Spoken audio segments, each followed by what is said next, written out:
Hey, hi everybody. Welcome back. Welcome back to Mondays with Moss. Today's Monday.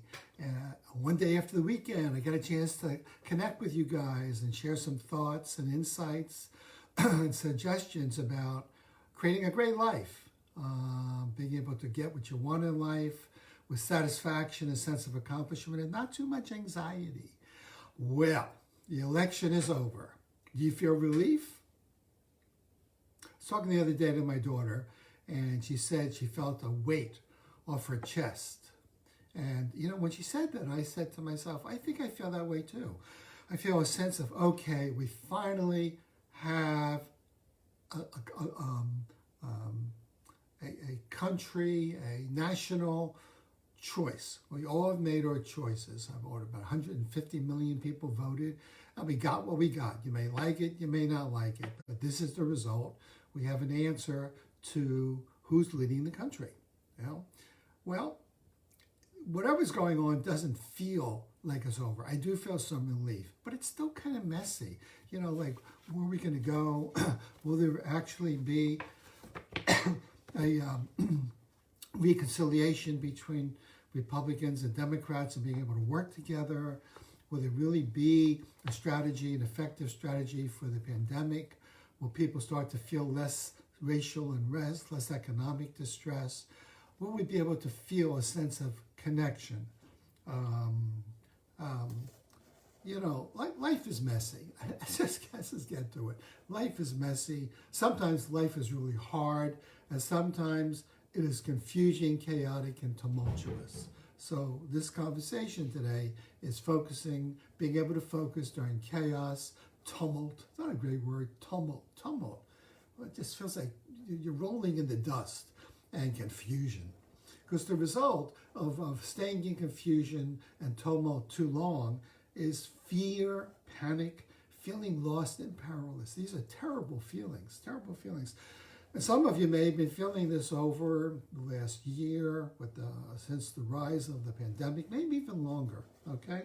And some of it may have nothing to do with the pandemic or the political situation. So again, today, looking at how can we figure out ways to create order in times of confusion, kind of taking some of the tools I've been talking about over the last few months from my toolbox on navigating a great life. So I want to tell you about an experience I had a number of years ago. I went sailing with a couple of friends in the Chesapeake. We sailed out of Annapolis, and I think we rented a 39-foot sailboat, good-sized sailboat, having a great time. The weather was good. It was early fall, I think. And coming back into Annapolis, before we could see Annapolis in the distance. We knew we were getting close. All of a sudden, we got hit by a squall.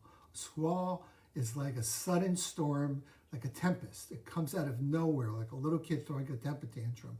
Nature threw us a temper tantrum with fog, high winds, waves, and it was a mess because we lost sight of land. So we've had to move and figure out in this time of tumult and confusion how we're going to survive. Because I could feel in my body, I was not the captain, I was part of the team, the crew, and we just were sailing, having a good time. This was not battle conditions, but we found ourselves in battle conditions. The first thing we did was we put our slickers on as we saw the storm come in. We could see it on our radar. It's coming in really, really fast, and we knew it was going to be high winds. We pulled down the sails, tightened up with the sails, not really tighten them up. We just kind of brought them down really low.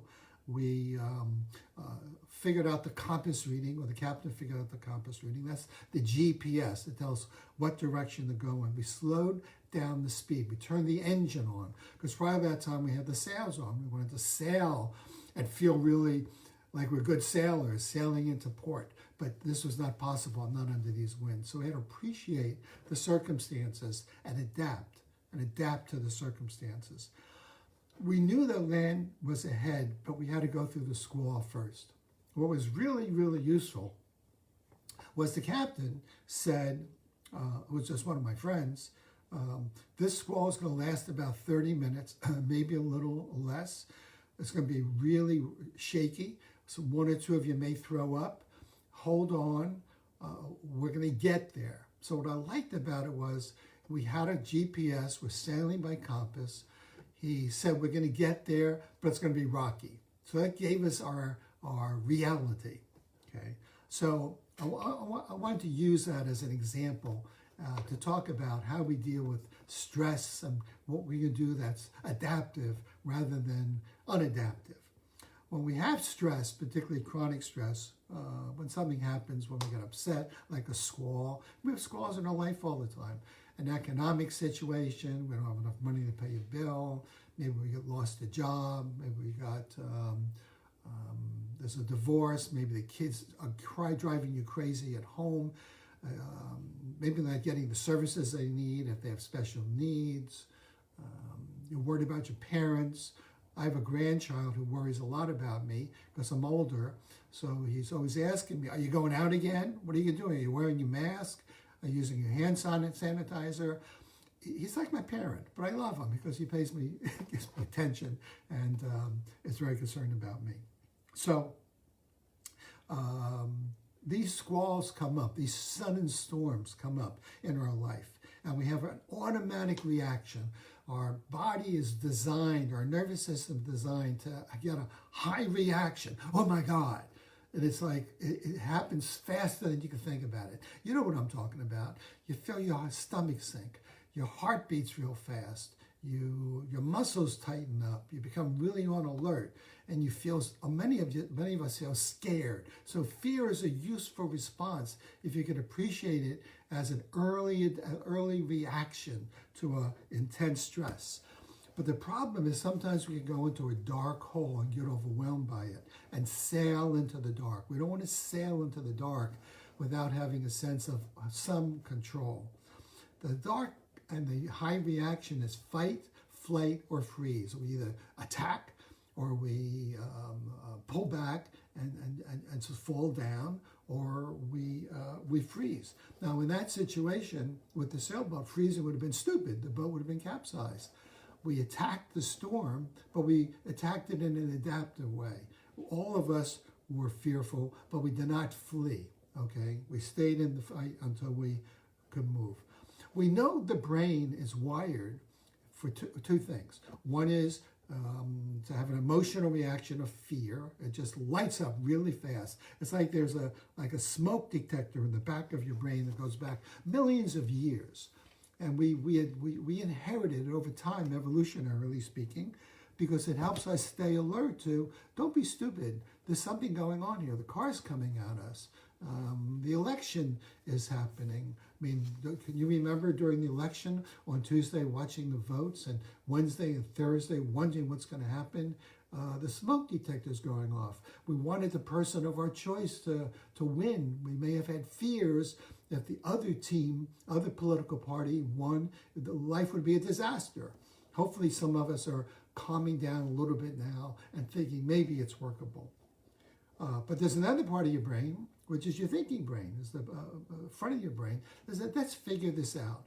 Let's put our heads together in common cause to make sure we can maintain safety, help each other out, get the job done, and move through the stressor.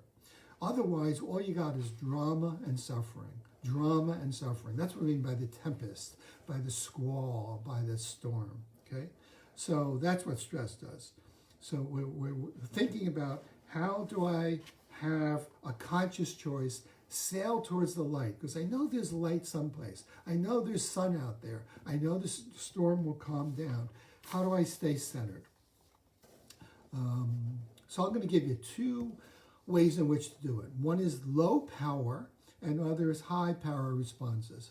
Low power, by power I mean low power is how effective are you? Low power is not very effective. So here's one low power response. It's a reaction. You have naive optimism. Oh, no big deal. It's just some rain. It's a sun shower. Leave the sails up. Oh, no big deal. It's an election. Whoever we get, we get. Don't worry about it. Racial unrest. It's going to pass. Oh, don't worry about it. If the Democrats win, no big deal. If Republicans win, one way or another, we'll get through it. So it's like naive optimism and denial. Not very effective, because there is a reality you got to deal with. Another low power reaction is cynicism.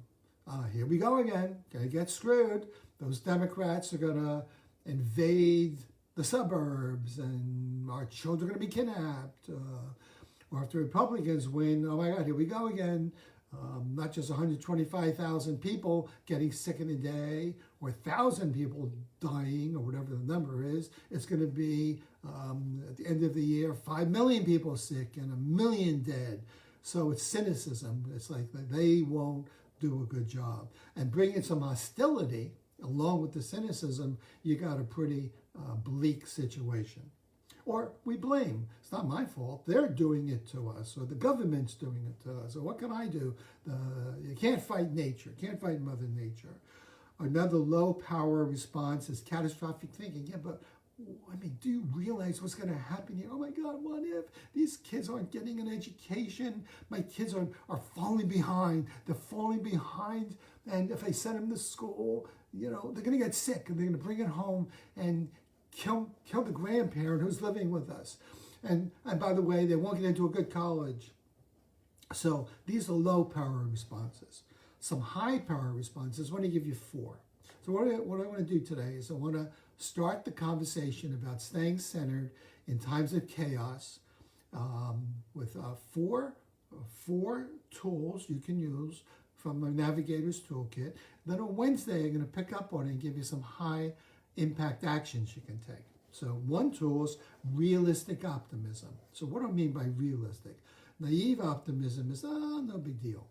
Well, during the Vietnamese War, Stockdale, who I think was a colonel, got his plane shot down, and he was in Hanoi Hilton, Hotel Hanoi, whatever, which was a prisoner of war camp for 6 years. And what they found was the soldiers, the flyers who broke early, who either just fell apart, got depressed, became powerless, froze, were the ones who had naive optimism. They would say, oh, the government won't let us down. They're going to rescue us by Christmas. They're going to rescue us by the spring.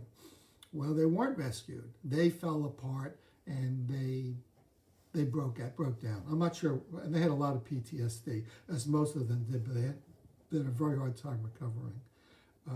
Stockdale and others who were had realistic optimism said, look, we're going to be tortured.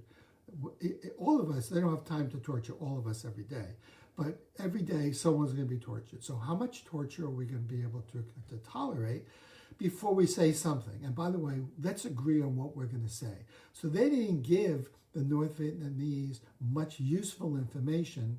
They figured out stuff to say that was not damaging to the war. They were realistic about the pain, but they also did something really interesting. They maintained a point of view. Hi, Noel, thanks for watching. They maintained a point of view called, someday this will pass. Someday we'll sail out of the darkness into the light. We'll be okay. We'll find our Annapolis and be back with our families. That's realistic optimism. That way they avoided the emotional hijack of getting so terrified that they lost the sense of control. They also maintained connection with each other. Another way, high-powered response besides realistic optimism, hi Belle, is to practice self-control. Now, the things I'm giving you now, I've already talked about in previous posts. So self-control has to do control your anger and control your anxiety. So one way, I'm not going to go into it intensively now, but when you get angry, walk away. If you're in a situation talking to someone of a different political party, or you and your spouse get into an upset, or you and your boss, you and a customer, do your best to pause, take a break. Excuse me, I got to pick up a phone. Let me deal with this first. Let me call you back. Because when you make a reaction when you're angry, you lose about 30% of your intelligence, and you'll probably say something stupid. So I think I said something maybe stupid about a month ago when I got into a rant about something that happened politically and a number of people I really care about. responded to me and reacted, whatever way they reacted. But I'm trying to be thoughtful and conscientious because these people are important to me. And but I learned a lesson. Be careful. I think my mom used to say, "Hi, Valerie." My mom used to say, "There's many a slip between cup and lip." I wasn't quite sure what that mean, but I think I interpret it as when you get angry, shut your mouth. Don't open your mouth. Too much is going to come out. And also, very importantly, self-control of anxiety. Don't let the emotional alarm go off and flood your brain and shut you down into fight, flight, or freeze. Ways in which you can do that is to have grounding experiences by being able to breathe, look around the room, be able to say, my feet are on the ground. This is called getting grounded. I'm in the room. I see the walls. Over here, I'm looking out the window. I see trees. You're coming back to the present and getting out of being terrified. Because once you're terrified, your mind, I said, your mind is a chaotic mess. You're in the tempest. You're in the squall. You're in the storm. So we got to kind of get our feet buckled. Put your safety belt on, of your emotional safety belt, and say, I'm okay here. My feet are on the ground. I'm not really in the storm. Nothing's really happening politically. There's a lot of stuff on the news that's scaring me, but I'm okay now, and somehow we'll get through it. Another one is resilience, a high-powered action, to be able to bounce back. And one of my favorite ways of doing that is to remember a time. Think about when stressed and you're feeling scared. Remember a time when you were scared, having a hard time, but you dealt with it. You got support. You talked about it. You looked at your options. You did some breathing. You got centered. You got grounded. You took action. You didn't freeze. You didn't flee. You didn't fight. You didn't run away.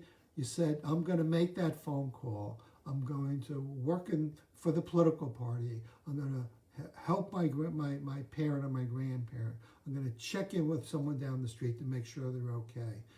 So sometimes you can remember that and feel that sense of achievement and accomplishment. Hey, I got through that. And maybe you could take that feeling, that mental state, and that emotional state. I can get through this. We can get through this as a family, as a community, as a nation. You may have to sail for a while through the storm, but we'll get through it. That's resilience, being able to bounce back. I think another really good one is maintain perspective. As I said before, this too shall pass. Now, one of my favorite perspective strategies is gratitude. When I start to feel stressed or worried, I close my eyes, I do some breathing, and then I say, what am I grateful for? I'm grateful for my wife. I'm grateful for my daughters. Hi, Eric. I'm grateful for my children, my grandchildren. I'm grateful for the work I do. I'm grateful for having courage. I'm grateful for whatever abundance I have. So I remind myself my life is working. See, the problem with stress and feeling overwhelmed is we forget our life is good. And most of us have good lives where our lives are working. But when stress or panic or chaos or the tempest comes, that gets swept away. That's why you got to hold on to your chair. Feel your chair. Get grounded.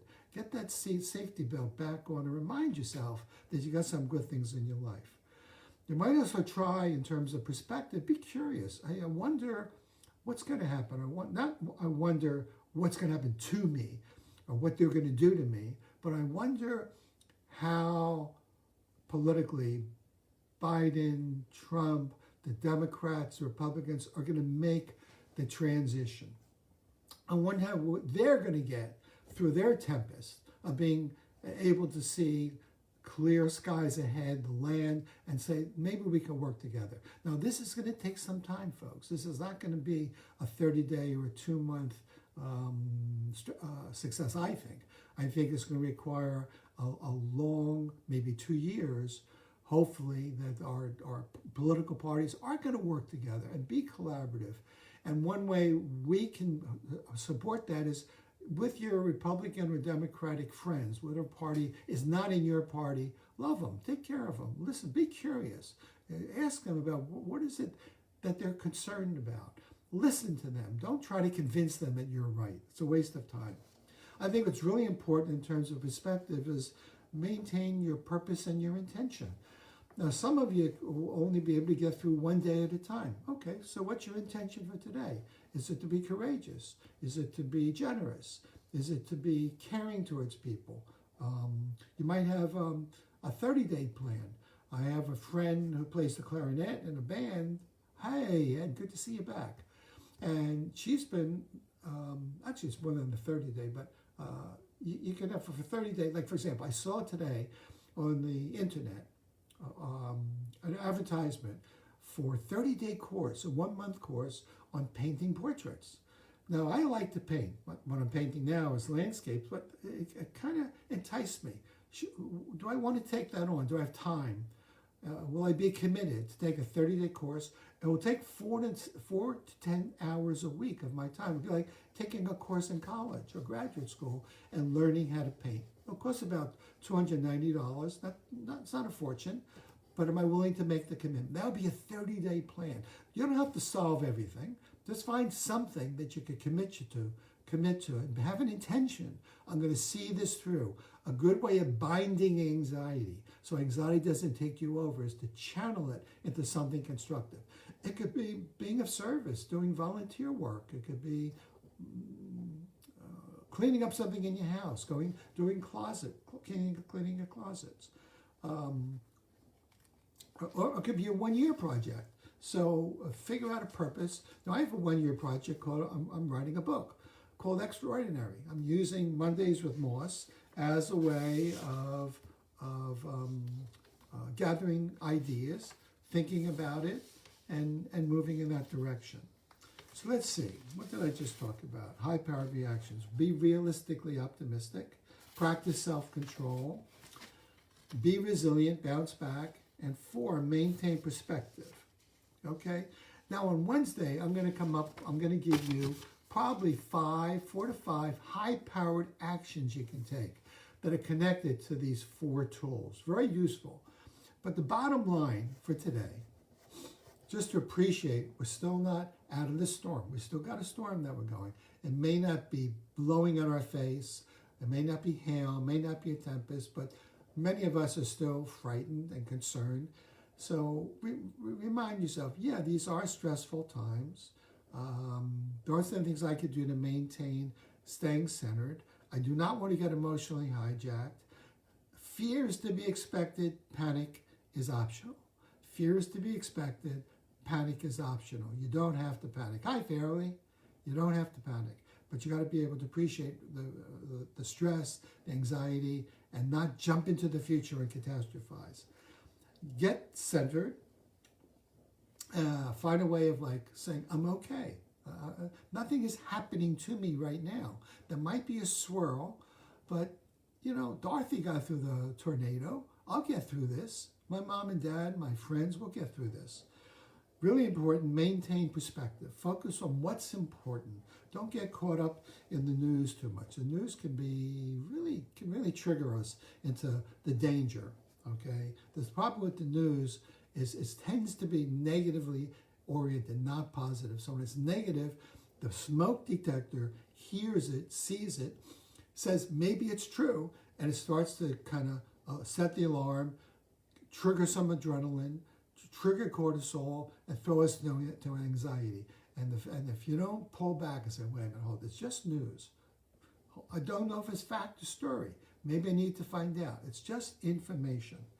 So perspective is really important. And by the way, if you can decide what's really important, like my health is important, my treating my patients and my clients is important, my taking care of my family is important, my being creative is important, then I think, what actions can I take to move me one day at a time, 1 week, 1 month through the storm? So I'm focusing on my GPS, which is what's important. That's how you stay out of panic. You focus on what's important and then say, what action can I take? In other words, be solution focused, not problem oriented. Be solution focused.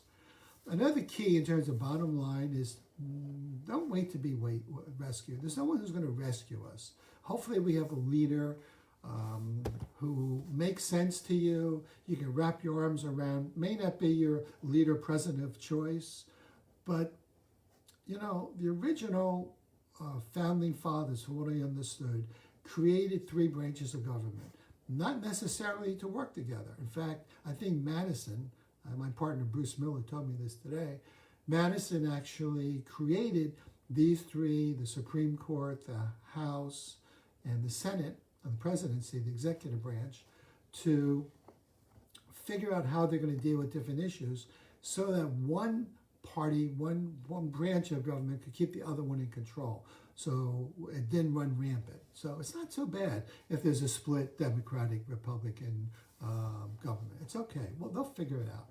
Okay, so don't wait to be rescued. They have to work it out, as we do.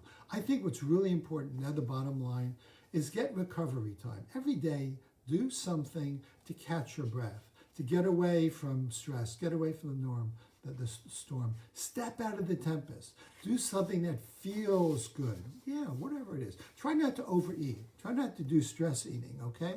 Hi, Hank. Good to see you. So anyway, I want to leave you with several quotes, okay? Worry is like a rocking chair. It gives you something to do, but never gets you anywhere. Worry is like a rocking chair. It gives you something to do, but it never gets you anywhere. That's by 𝐼𝐴𝐴𝐵𝐵𝐿. For those of you who are more analytic and scientific, nothing in life is to be feared. It is only to be understood. Now is the time to understand more so that we can fear less. That's by the physicist, that's Marie Curie. That might be a little too high level for some of us. I like this one. Things could be better, but things could things could be better, but things could always be worse. Hey, that was by Maria Gibbs. Remember her? She was the sassy but happy housekeeper on the 1970s TV sitcom, The Jeffersons. Things could be better. They could be worse. Okay? I love this one.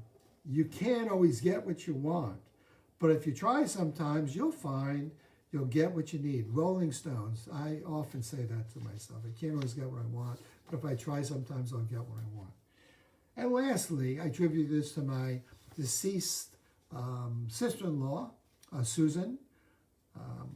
This too shall pass. This too shall pass. And actually, I did a little research on that. I thought she came up with that. It's actually from an old Persian saying by Rumi.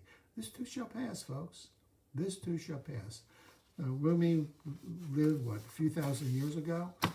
Well, you know, I'm sure what they went through then, what we're going through now, is probably not that dissimilar. So hope you got something today from staying focused during chaos, tumult, and confusion. I'm feeling pretty good. Not because I'm necessarily getting what I want. I'm feeling pretty good because I'm staying in the game. And I'm not fleeing, and I'm not fighting, and I'm not freezing. I'm staying focused on what's important to me and taking the actions that are important. So, navigate our life. Hey, I hope you're navigating well. Hope you get through the day well. Hope you breathe okay. Don't panic. Try not to watch too much news. And I hope you check in with me on Wednesday when I give you 4 or 5 high-impact actions you can take to continue to move through the storm and live a great life. Because, folks, you deserve it. Until then, ahoy.